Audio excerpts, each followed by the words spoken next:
Le Mali s'est imposé 1-0 à Limbé dans le duel des aigles du groupe F face à la Tunisie.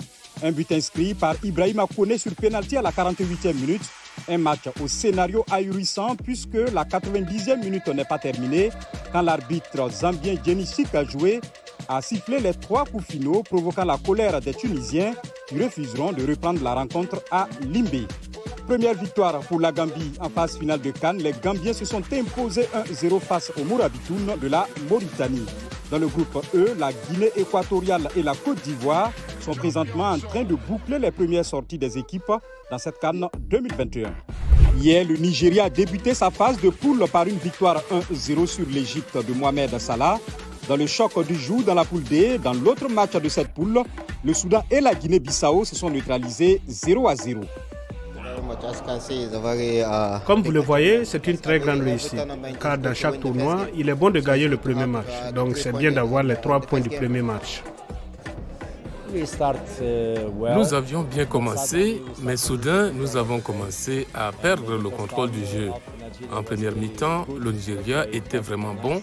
Ils ont mieux joué que nous et ils méritaient de marquer en première mi-temps. La grosse sensation est venue du groupe E. La Sierra Leone a arraché le nul 0-0 devant l'Algérie. Championne à titre, les Lone Stars ont pu compter sur leur excellent gardien de but, Mohamed Kamara, désigné homme du match. C'était très difficile de jouer contre l'une des meilleures équipes d'Afrique, l'Algérie. Ils étaient si bons et nous sommes également venus ici pour faire notre travail, juste prendre le point. Bien sûr les gars, c'est pas parce qu'on a fait un match nul qu'on va tout abandonner. Bien sûr, on va se qualifier, on va aller Inch'Allah jusqu'au bout.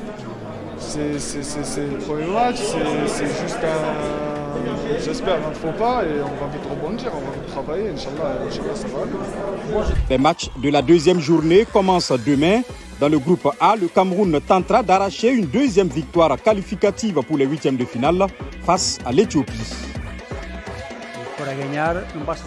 L'Éthiopie, d'un point de vue théorique, peut être une équipe plus accessible.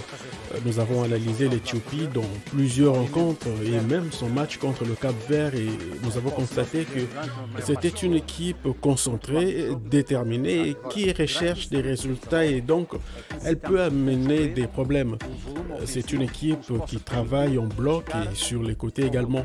C'est une équipe qui peut surprendre et c'est pourquoi on doit être vigilant. De son côté, le Burkina Faso voudra se relancer devant le Cap-Vert.